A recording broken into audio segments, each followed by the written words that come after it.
Hey everybody, welcome back to Build. My name is Brittany Jones-Cooper, and today's guest is outgoing, very stylish, and very outspoken. He's Bobby Lytes, the scene-stealing rapper from Love and Hip Hop Miami. Before we bring out Bobby, I want to remind you guys at home, if you want to ask Bobby a question, you can do so by clicking that Submit a Question button on the page, and we'll try to get to it by the end of the show. So let's get things started with a clip from Love and Hip Hop Miami.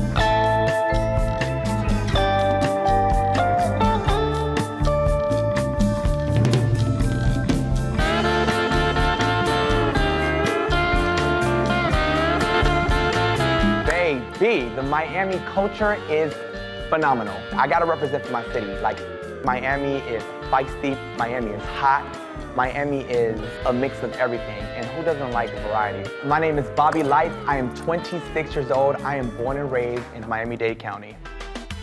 A lot of people think that I'm the typical gay guy. I grew up in some of the roughest parts of Miami. I just had to basically find some type of a therapy amongst that lifestyle that I was living, and that was music for me. I came from nothing. When you come from that type of a background, like no matter what I go through now, it has shaped me to be a strong person, brave, confident, and you just learn to take every moment for what it is.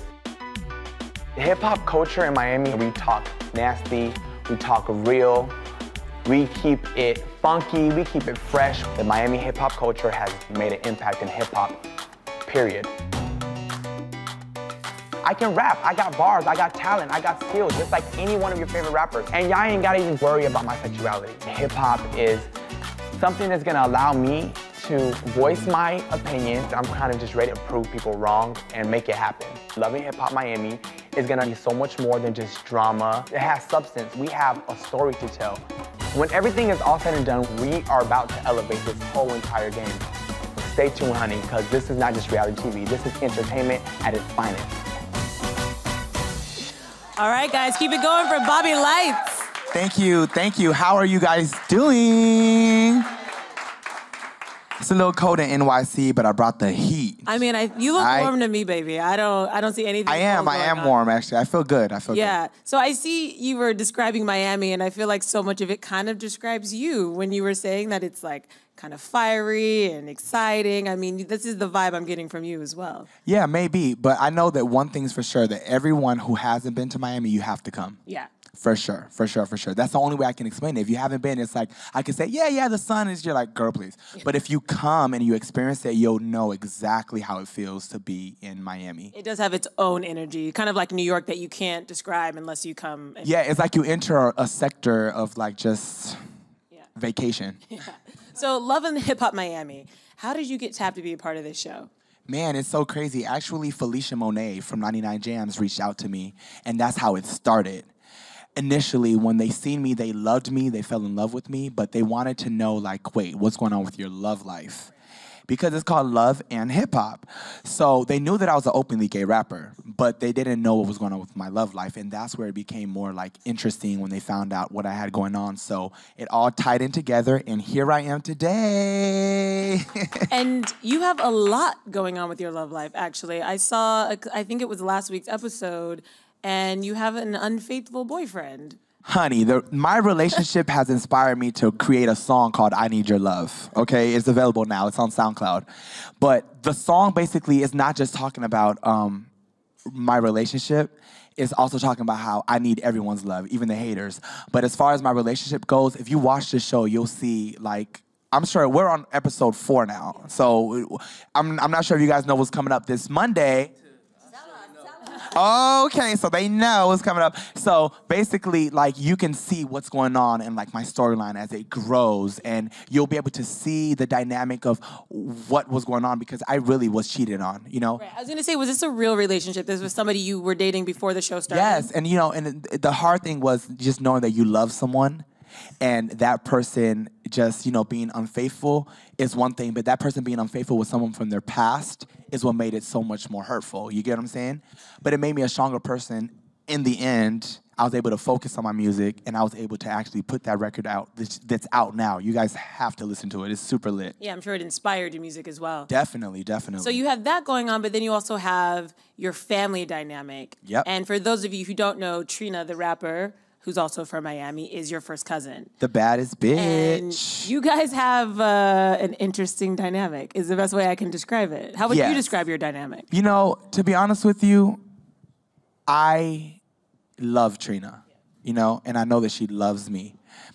But with reality TV, it's a reality, of your life. I don't know, how people view love and hip hop, but I know for me, it's my reality. And I made sure that everything that I filmed this season and everything is authentic and true to who I am. And I'm more than happy how everything came out.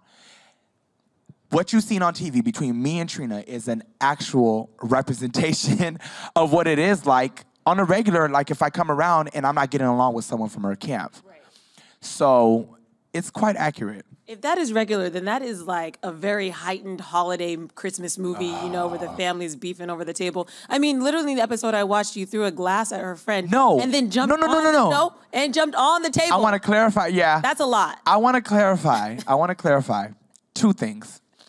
I didn't throw a glass. Oh, okay, did you throw that? That's extremely dangerous. I didn't throw anything. No, I didn't throw anything in a glass. I threw potato sticks. Oh. Like, I made a video about it on Instagram. I threw potato sticks, people. I threw potato sticks. I didn't throw any objects that was, hard or harmful. 2, I didn't get on the table. He did. Okay. But, you know what I'm saying? At the end of the day, that's something that happened. It was a part of my reality in that moment. It doesn't define me as a person. So I want you guys to stay tuned. I know you guys can stay tuned. I don't think anybody's going to not stay tuned to see what happens with Bobby Lytes. Right. So it's true, though. So the rest of the cast, we have a lot of different names. Who on the cast are you actually friends with, or do you hang out with or talk to? I love Tip. She's like my bestie on the show and us outside of the show. Miami Tip, I love her. I'm friends with Amara, super, super close, and friends with Prince. He's super, super cool. That's my homeboy. I got a great relationship with JoJo. So I think pretty much everyone I get along with, even Steph LaCour, I love her. Of course, Trina. Trick is cool. So. Yeah. Did you know these people before, just in the scene, or people you're meeting? Yeah. For sure. You had existing relationships. Yeah. So that is actually reality. It's not like you guys were just cast. Yeah, no. Everybody that's on the show pretty much has ran into each other in Miami or have probably worked with each other or. So let's talk a little bit about Miami, because you were born and raised there, and that lead-in video kind of touched on it a little bit. But tell me a little bit what your life was like growing up in Miami. Growing up in Miami, it was pretty hard, and everyone says it's hard, or everyone can say, or a lot of people can say that they've had a hard upbringing. However, it's different, when you are trying to pursue a career that everyone envisions a certain type of aspect or a certain look. And you're breaking the mold and breaking the barrier and trying to go against that, doing that. It could seem like a lot. Yeah. I come off as a lot to people, but you know what? At the end of the day, yes. But at the end of the day, I feel I have this motto where and it's been heard of, but I have this motto that I live by: nobody's perfect. Because if you go to everyone has her. So at the end of the day, me growing up in Miami, it may have not been a perfect upbringing, but I know that it's molded me to become who I am today. And if I would have experienced any of those things, I would not have the perspective that I have on life today. And I probably wouldn't have this amazing opportunity right now to be on this platform, to share my story, and to be able to break down barriers. So did you find music as a kid? Yes. Yeah. Yes. Music has been a part of my whole entire life. For sure. Yeah. So when did you get into actually making your own music and rapping and doing all that? Age 15. Okay.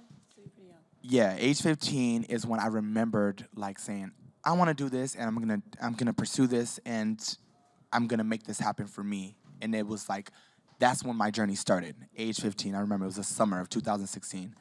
And what kind of artist would you say you are? What kind of music do you like to create? What inspires you? Initially, I'm considered a hip-hop rapper right now because, of course, what I'm being what I'm being showed as on the show, and of course it's called Love and Hip Hop. So, but I'm an artist. Period. I don't want to like box myself in. I can sing. I can rap. I can write.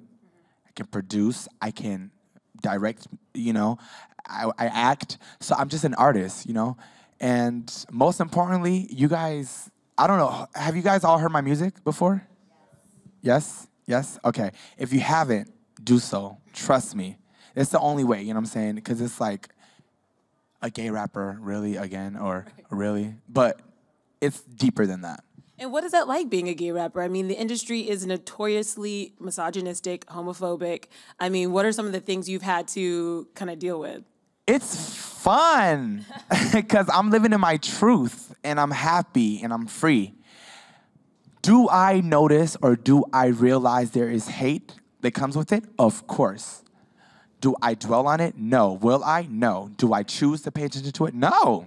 Call me crazy. I just don't want to deal with it, and I don't want to have to face it. So I kind of just block it out. And with that method, it has created a lane for me where I'm like kind of almost untouchable. Like, hold on, Bobby, you about to make it no matter who doesn't like the fact that you're gay and doing it. And what other musicians do you listen to or other artists do you follow that kind of inspire you and keep you motivated on that path? Of course, Beyonce. Duh, that's mother. Yeah. Aside from Beyonce, like I can really relate to SZA right now. Like I love her. SZA. I love SZA, and she's a Scorpio like me. Okay. I love her. And you know who's another inspiration to me? Cardi B. Okay. Yeah. Super, super, super inspirational. I love her journey. I love her story. I love what she's doing. Yeah. So who would be your dream collaborator then? Yikes! I can't say yet because I actually have a dope record coming out soon with a big feature. So. Okay. Yep. I can't say yet. I just told you guys my favorite artist, though. So, yeah, I just told you guys my favorite artist. So, do the math. So you said you're working on an album. When can we expect to see the album? I have an EP dropping. It's called Slay the Throne, and it's gonna be available this summer, 2018, for sure. Yeah. Really soon. No date yet, but this summer. Yeah. It's called Slay the Throne. Yeah. So let's talk a little bit about your style. Because I feel super boring right now. You look fly, Thank chic. you. But can I just wear your glasses for like a second? For sure. Just for a second while I ask you this. I'm trying to get on your level. Wait, do you guys like it better with my glasses off or on? Doesn't matter? Both? Fierce? Okay. Then I'm going to keep these just for the time being. So do you have a stylist or how do you do this? Because I love do. it. She's actually here with me right now. Yeah, I have a stylist and then a combination of me too because we have this little joke where she's like, I can't even style you because as soon as I pick out something for you, you'll be like, no, I know what I'm wearing. I want to wear this. So I do have kind of like my input 100%, but I have found someone who's actually like my best friend and everything. She styles me too, so. Yeah. It works out perfectly. And how much does that play into your music and everything that you're doing? Is that something that you also want to pursue, more? I would love to do fashion, like even if I have a clothing line in the future, maybe not right now, but maybe in the future. I'm actually walking a fashion show this fashion week in New York. So, and I'm gonna announce it February 1st because that's when everything is. I can announce it. That's exciting. Yeah, it is. Yeah. It's super cool. That'll be really super fun. Cool. So with the show, Love and Hip Hop Miami, what are you hoping people see of you when they watch the show? I'm hoping that people can see past the drama first and just realize who I am as an artist and as a person because I have so much to offer to y'all. I really do. Like, I have not only good music, but I have a personality that I feel it can, inspire most to be themselves. And I also feel that I have talent and I feel that I have a message. So that's the only thing I'm hoping at this point that everyone can see from Love and Hip Hop. Yeah. And have you watched the episode so far? Have you actually watched yourself? Yes, I've watched episode 1 through 4, and episode 5 is this Monday, 9 p.m., only on VH1. I've been watching all of them. Even if I can't catch it that day, I'll catch it the next day and probably watch it like 3-4 times. I'm being honest. And how do you feel when you watch yourself? Are you like, this is good? It's surreal, yeah. Because it's like, wait, that means other people are watching this right now. But, I just feel popular. I feel popular. I can't help it. I'm so popular. Yeah, I don't think I'm Beyonce or anything like that. I try to stay as humble. I don't feel the need, to be like whatever, even though I'm flamboyant and over the top. I feel the same, and I'm super, super humbled, and I'm grateful for Lytes Mafia. I see that sign right there, Lytes Mafia. Let me see. Is that what your fans are called? Lytes Mafia 305. It says they call him Lytes because he brightens bitches' days. Can we curse on here? Okay, he brightens bitches' days. He stay finessing hoe. You think he came to play. I love that. Did you write that? That's like, I might have to use it in one of my songs. What does Bobby Lytes mean? Bobby Lytes, to be honest with you, my real name is Bobby. Yeah. My last name is Wade. My last name, Lytes, came from just the idea of what I was about to do in this whole entire game of hip-hop. Like, I was going to illuminate the idea of a gay rapper taking over this industry and doing it big, like Big Sean and Drake and 2 Chainz, you know? Because I love all of them, but I feel like we need more representation of us, the same way females feel the same way, you know? But I feel like it's time for, you know? Definitely. I think that's a good time to go to some audience questions. So who has the mic? Right in the front. Hi, Bobby. Hi. I just wanted to know, how does it feel to have a platform on reality TV? It feels, like I said earlier, it feels liberating, but at the same time, it's like up to me to do the right thing with that platform, you know? Because, I mean, that's kind of like a teacher giving a student an extra 10 minutes for lunch. It's up to him if he's gonna go eat more food and get to like digest his food properly, or if he's gonna go and play Pokemon cards with his friend. You know what I'm saying? It's up to you to do the right thing with what you're given. So I feel that I've realized the value of what I've been given, and now it's up to me to make it do what it do, you know? I want to piggyback on that because we had Trina on Build a couple weeks ago. I remember, yeah. And she was saying, she was like, Bobby has a passion. I would like to see him be a little more disciplined and a little more professional. So when she says that stuff, do you hear that? And Yeah. taking on your new role now For sure. young people watching you, do you kind of look at that a little more seriously? Yeah, for sure. You know, Trina has been doing this for a very, very long time. And with that being said, she has had more experience than me, and she knows what it takes to like kind of stay persistent and relevant, you know? And so any advice that comes from her, I'm willing to take. Yeah, that's awesome. Next. Bobby, I'm a huge fan. And I love you. I love the Love and Hip Hop, the whole franchise of it. You're stealing the show. I don't know if you see that or not. I don't. You are Thank you. Yes, you're absolutely stealing the show. I watch all the other ones too, and you're doing something special and very different. So like you say, you're going to do something with your extra 10 minutes. Honey, this is the platform for you. And so the other night, I'm watching you, and you said Minion 100 times. And every time you said Minion, it was heightened and heightened. And it was hilarious. So thank you. Thank you. I'm enjoying watching it so much. Thank you so much. I'm sorry that that's the word I had to use. That once again, that was a part of my reality. Then I cannot believe that. I Wow. mean, but now I see like a T-shirt line. Just keep that in mind. Listen, Minion T-shirts. Can I be honest with you? I've came up with a few ideas, but because of copyright infringement, Right. using I don't even know the name. The actual Minion. And I wanted to actually use the actual, yeah. So I thought about it already. Trust me, I don't know. Let's see. I have something coming out this Monday, Parties Up, because I say, Parties Up. He's like, exactly. So I'm coming out with a whole line of like Parties Up gear. So probably like dad hats and like, you know, cups and stuff. So. Yeah. Awesome. I think we have one more question. So I remember season 1, episode 1. There was a part where you gave a DJ a flash drive, Yes. and he like threw it away. And Yes. for me, I was so heartbroken by that, and I was like, why is he not listening to the music? Yeah. And so I'm curious, how do you keep yourself motivated when things like that happen? How do you make sure that you're gonna get your music out here in the world? I'm excited for the EP, but how do you keep yourself going? Well, I want to be honest with you. I want to be as transparent with you guys. I don't want to give like a fictional answer. I mean, I'm a little crazy. So in my head, when that happens, it's like, no, I'm going to make it happen. You know, so like, it's like, that's how I view it. Every time. It's something about my thought process that's like, no, I know this is good. My friends tell me it's good. Everyone around me tells me it's good. I know it sounds good. This is just a misunderstanding right now. Y'all need to play my music, okay? So that's how I view it. And that, again, that was an exact representation of what happens on the regular most of the times if a DJ realizes you are gay and you're trying to give him some music, trust me, it's kind of like, oh, okay. Even if they're trying to be kind, you can still see that it's like not gonna happen. But I'm here to change that, and I'm changing that right now. I'm telling you I'm changing it because I can feel it, and I already know, I feel the support, I feel the whole shift, you know? And I'm just excited for what's to come because hip-hop has found a new pioneer, baby. Well, you have a lot of support in this room, and I think we're all very excited to see what's next for Bobby Lytes. Guys, give it up one more time for Bobby. Thank you guys for coming out. Thank you. Thank you. You're awesome. Thank you, baby.